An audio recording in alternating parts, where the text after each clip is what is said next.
Et donc aujourd'hui, nous allons parler du voyage que nous avons préparé, qui aura lieu du 25 mars au 2 avril dans le sud du Maroc.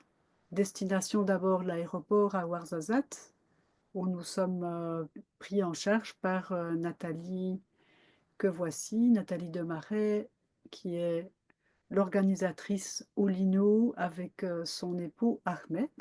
Je suis Claudia Ucros, je vis en Espagne actuellement, mais la grande partie de mon activité professionnelle est en Belgique. Je suis psychologue et dans mon chemin de psychothérapeute, j'ai rencontré aussi le travail énergétique avec les solides de Platon et aussi l'harmonisation des lieux. Et donc j'ai fait tout un chemin de formation et je donne actuellement des formations solides de Platon. Et grâce à ces deux outils, j'ai appris à apprécier les lieux d'un point de vue énergétique et avoir un travail de connexion et de communion avec les lieux.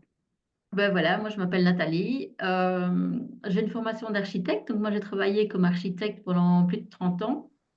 Et puis je suis venue au Maroc pour la première fois en 2016 et comme d'autres personnes, ben, je suis vraiment tombée amoureuse du pays. Et petit à petit s'est installée en moi l'idée de créer un écologe avec Hermès, qui est devenu mon mari entre-temps, et également d'organiser des voyages pour proposer en fait aux personnes une organisation qui peut être tout à fait complète comme ce qu'on propose ici dans ce voyage-ci, ou simplement, ça peut être aussi simplement une aide.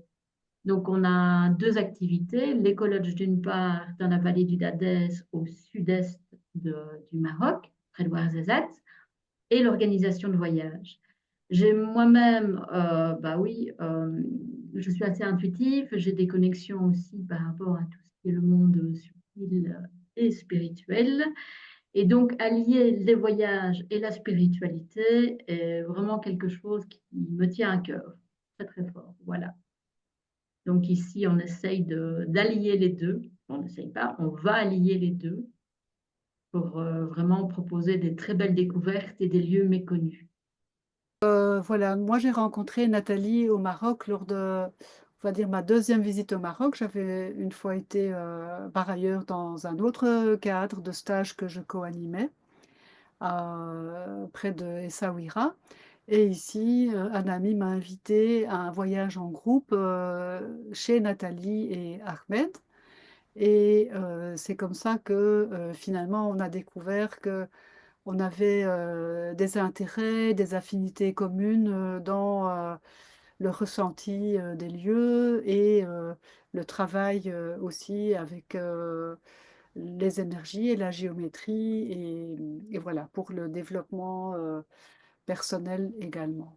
Bah, disons qu'est né aussi ce projet de voyage initiatique avec Claudia lors d'une conversation qu'on a eue il y a quelques mois, où quand je lui dis, ben, oui, moi je ne peux plus assister aux formations en Belgique ou en France parce que je suis souvent au Maroc et c'est difficile pour moi. Et donc Claudia a simplement dit, ah, mais tu n'as qu'à faire venir les formations à toi. Et donc voilà, c'est de là qu'est né en fait notre projet de voyage initiatique co-organisé ensemble. Voilà, donc en fait c'est un échange réciproque où à la fois on apprend les unes des autres et dans le voyage aussi nous apprendrons les uns des autres puisque quand on est dans un groupe, chacun a apporté quelque chose, même si voilà, il y aura dans l'organisation, il y a des aspects techniques et logistiques qui seront vraiment pris en charge par Nathalie et Ahmed. Et puis dans l'aspect plus les activités proposées, avec l'encadrement de Nathalie, c'est clair que moi je ressens un bon soutien pour pouvoir vous amener à explorer cette connexion avec vous-même et avec les lieux dont on va pouvoir bénéficier avec l'énergie de groupe. Et donc, en fait, la connexion à la Terre va stimuler notre énergie vitale, parce que notre énergie vitale, elle dépend de la vitalité aussi qu'il y a dans la Terre. Et en allant voir des lieux vibratoires, Ben, on va ouvrir ce ressenti de ces lieux. Ces lieux vont être contents d'être visités et nous allons leur apporter notre attention inconditionnelle, notre curiosité.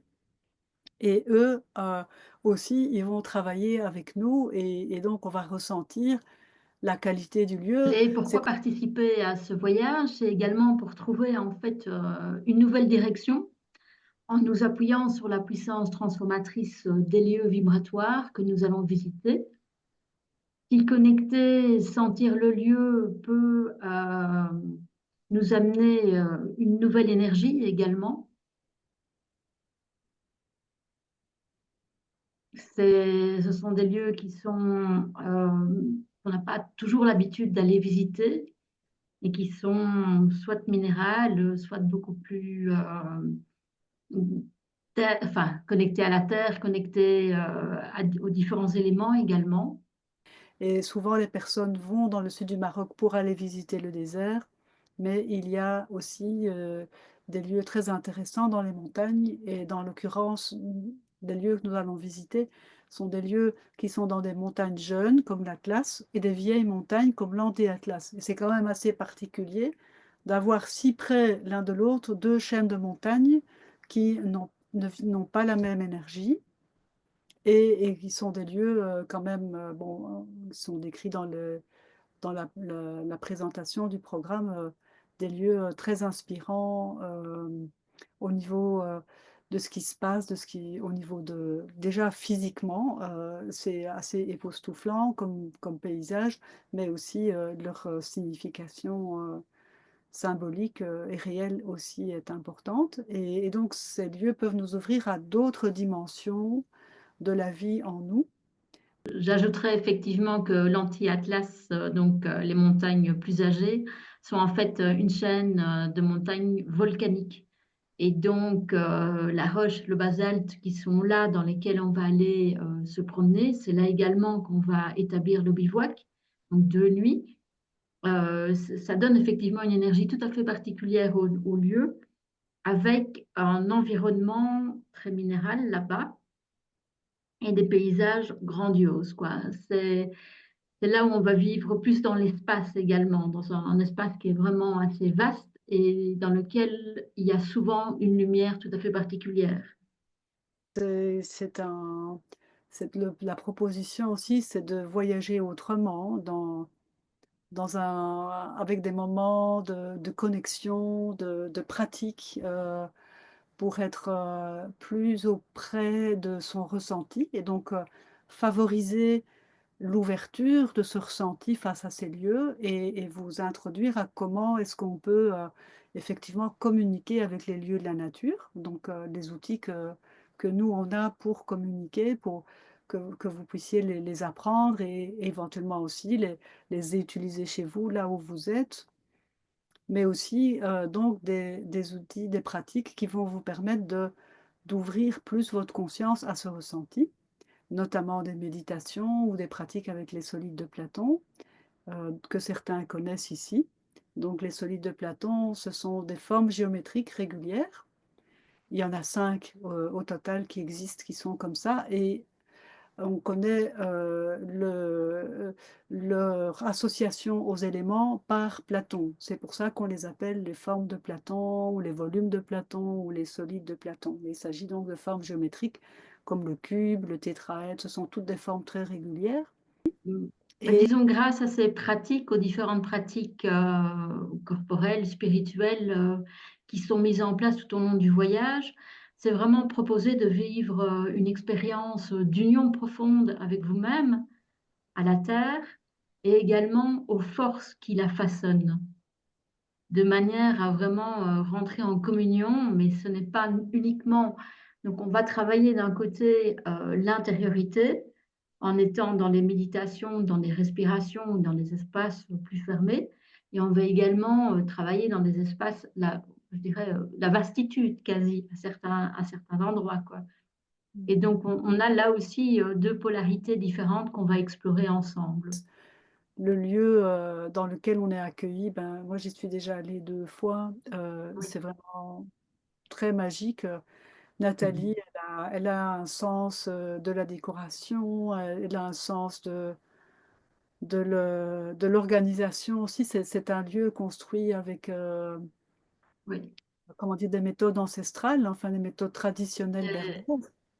oui, c'est un oui, hein, on a construit en terre crue, en fait, tous les bâtiments et toutes les chambres sont construits en terre crue avec des structures, de plafond en bois et également de la terre et donc il dans la zone des chambres, il y a même des endroits où on n'a pas le wifi. On n'a pas le wifi, on n'a pas la 4G. Donc on essaye, voilà, de minimiser l'impact également des ondes électromagnétiques, mais bon, tant qu'on peut. On est également dans un système en autarcie au niveau de l'eau et de l'électricité. Donc on n'est pas raccordé au réseau. Pour l'instant, on est tout à fait autonome. Donc on a vraiment cette volonté de vivre aussi plus proche de la terre et avec les éléments environnants. Il faut dire qu'on est arrivé ici, juste pour donner un petit mot d'explication sur l'écologe qui était intéressant. On est arrivé ici il y a un peu plus de 6 ans maintenant. Oui, 6 ans, c'est ça, 6 ans et demi. Et on a acheté un terrain vierge. Il existait seulement deux petits oliviers tout à fait malingues, qui sont toujours là maintenant. Et on a planté plus de 600 arbres, au moins. Je ne sais pas, je ne sais plus très bien. J'ai arrêté de compter maintenant. Donc, on avait un but aussi tous les deux, Ahmed et moi, c'était de verdir une petite parcelle de désert. Voilà, on commence à voir vraiment l'aboutissement de nos efforts avec toutes ces plantations et aussi cet automne et hiver qui étaient beaucoup plus pluvieux, donc c'est très vert. Voilà. Et alors ici, on est effectivement au pied du désert, donc l'écologe est au pied du désert, mais juste en face de chez nous, il y a la vallée qui est la vallée du Dadès avec une rivière qui sera toujours là normalement, parce que des fois elle s'assèche en été. Et de part et d'autre, il y a beaucoup de verdure. Il y a beaucoup de champs, il y a beaucoup d'arbres. Donc, il y a vraiment ce contraste entre le désert de pierre, qu'on appelle le reg, et ces oasis le long des rivières, en fait. Et ça, on verra cette verdure-là aussi. Il y a tout un processus de mise en place et d'évolution aussi pendant tout le séjour. Et le but n'est pas du tout de vous mettre dans un shaker et de vous secouer. C'est pas le but. Moi aussi, je peux réagir très très vivement et d'ailleurs, on l'a fait, toutes les deux, on l'a fait. Hein, bon, je ne sais pas. Hein, quand tu es venu au mois de novembre, parce qu'on a fait tout l'itinéraire ensemble, on a fait les différentes méditations. Voilà, donc voilà, on l'a fait. Et je sais que ça peut être effectivement des fois émotionnant ou secouant. Et le but n'est pas du tout d'aller au-delà des limites et d'aller dans des difficultés, quelque chose de dur. Ce qu'on veut apporter ici, c'est la douceur, c'est d'être doux avec soi-même.